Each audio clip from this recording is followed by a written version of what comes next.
എങ്ങനെയാണ് അമേരിക്ക ഒരു ലോകശക്തിയായത്? അതിന്റെ പിന്നിലെ കഥയ്ക്ക് ഒരുപാട് വശങ്ങളുണ്ട്.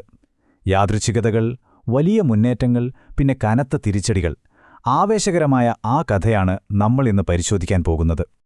അപ്പോ നമ്മുടെ പ്രധാന ചോദ്യം ഇതാണ്: എങ്ങനെയാണ് ഒരു യാദൃശ്ചികത ഒരു ലോകശക്തിയെ സൃഷ്ടിച്ചത്? ഈയൊരു കൗതുകകരമായ ചോദ്യത്തിൽ നിന്നാണ് നമ്മുടെ ഈ വിശകലനം ആരംഭിക്കുന്നത്. പക്ഷേ ഈ ഗംഭീരമായ വളർച്ചയുടെ കഥയ്ക്ക് ഒരു ഇരുണ്ട വശം കൂടിയുണ്ട് കേട്ടോ. ഈ യാത്രയിൽ ഒരുപാട് മുറിപ്പാടുകളുണ്ടായി. എന്തൊക്കെയായിരുന്നു ആ വലിയ തിരിച്ചടികൾ? നമുക്ക് നോക്കാം.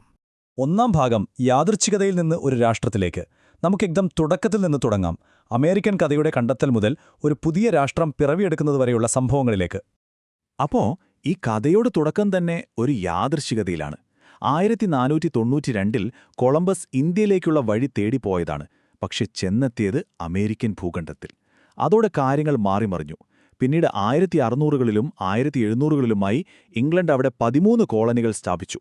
ഒടുവിൽ 1776 അവർ സ്വാതന്ത്ര്യം പ്രഖ്യാപിച്ചു.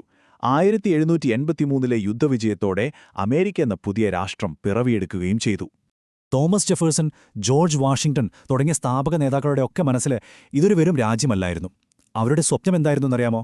സ്വാതന്ത്ര്യത്തിന്റെയും ജനാധിപത്യത്തിന്റെയും ആദർശങ്ങളിൽ പണിതുയർത്തിയ ഒരു രാഷ്ട്രം. അതായിരുന്നു അവരുടെ ലക്ഷ്യം.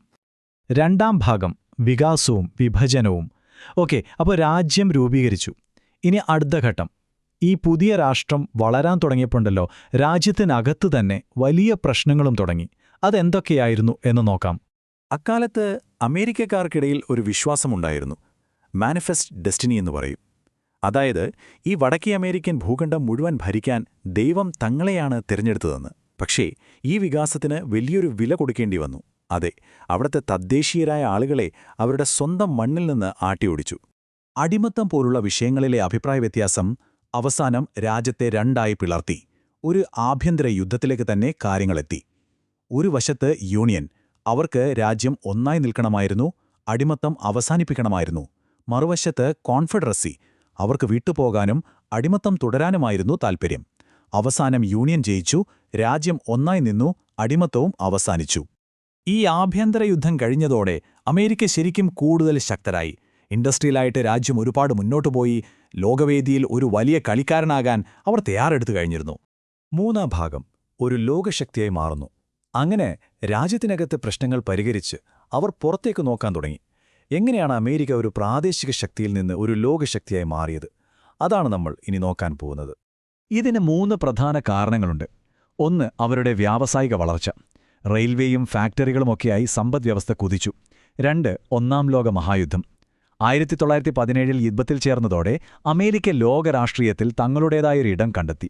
പിന്നെ മൂന്നാമത്തേത് രണ്ടാം ലോക മഹായുദ്ധം.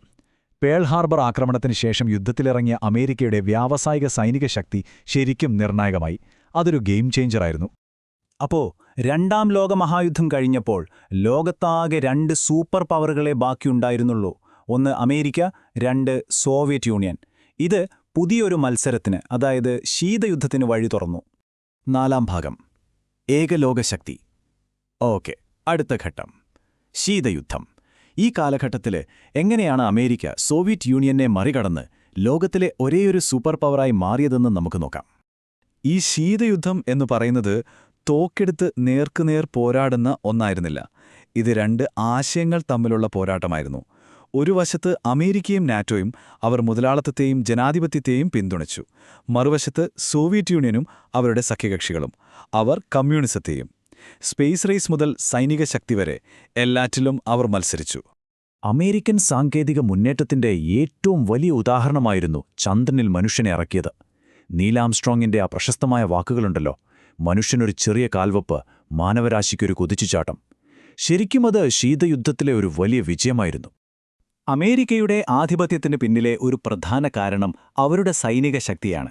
ഇന്നും ലോകത്തിലെ ഏറ്റവും വലിയ പ്രതിരോധ ബഡ്ജറ്റ് അവരുടേതാണ്. ലോകം മുഴുവൻ അവരുടെ സൈനിക സാന്നിധ്യമുണ്ട്.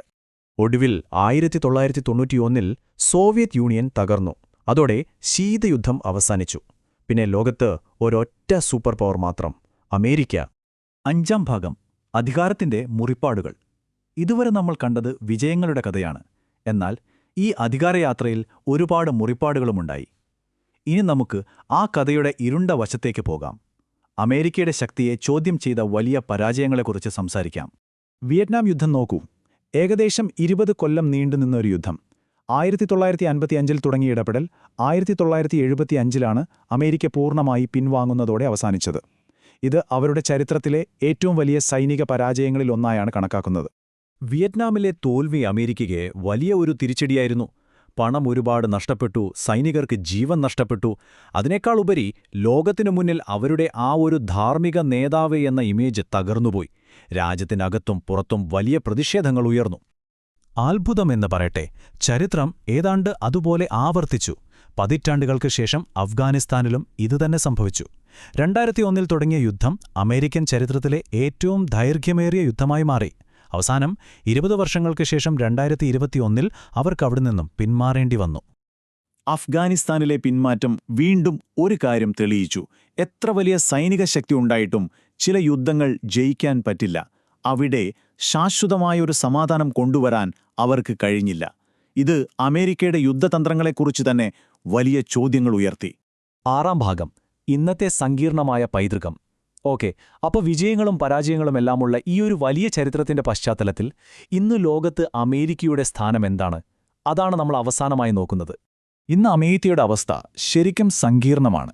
ഒരു വശത്ത് നോക്കിയാൽ സാമ്പത്തികമായും സാങ്കേതികമായും അവരിപ്പോഴും മുൻപന്തിയിൽ തന്നെയാണ്. ശക്തമായ സൈനിക സഖ്യങ്ങളുണ്ട്. എന്നാൽ മറുവശത്ത് മറ്റ് രാജ്യങ്ങളുടെ കാര്യങ്ങളിൽ അവർ ഇടപെടുന്നു എന്നൊരു വലിയ വിമർശനമുണ്ട്. ചെലവേറിയ യുദ്ധങ്ങൾ അവരുടെ വിശ്വാസ്യതയെ ചോദ്യം ചെയ്തിട്ടുണ്ട്. പോരാത്തതിന് ചൈനയെപ്പോലുള്ള പുതിയ ശക്തികൾ അവരുടെ ആധിപത്യത്തെ ശക്തമായി വെല്ലുവിളിക്കുന്നുമുണ്ട്. അപ്പോൾ ഇനി എന്താകും? ചൈനയെപ്പോലുള്ള പുതിയ ശക്തികൾ വളർന്നുവരുമ്പോൾ അമേരിക്കൻ നേതൃത്വത്തിന്റെ ഭാവി എന്തായിരിക്കും? അവിശ്വസനീയമായ നേട്ടങ്ങളും അതേസമയം ആഴത്തിലുള്ള മുറിപ്പാടുകളുമുള്ള ഈ ലോകശക്തിയുടെ യാത്ര ഇനി എങ്ങോട്ടായിരിക്കും? ഈയൊരു ചോദ്യം നിങ്ങൾക്കായി വിട്ടുകൊണ്ട് ഇന്നത്തെ ഈ വിശകലനം നമുക്കിവിടെ അവസാനിപ്പിക്കാം.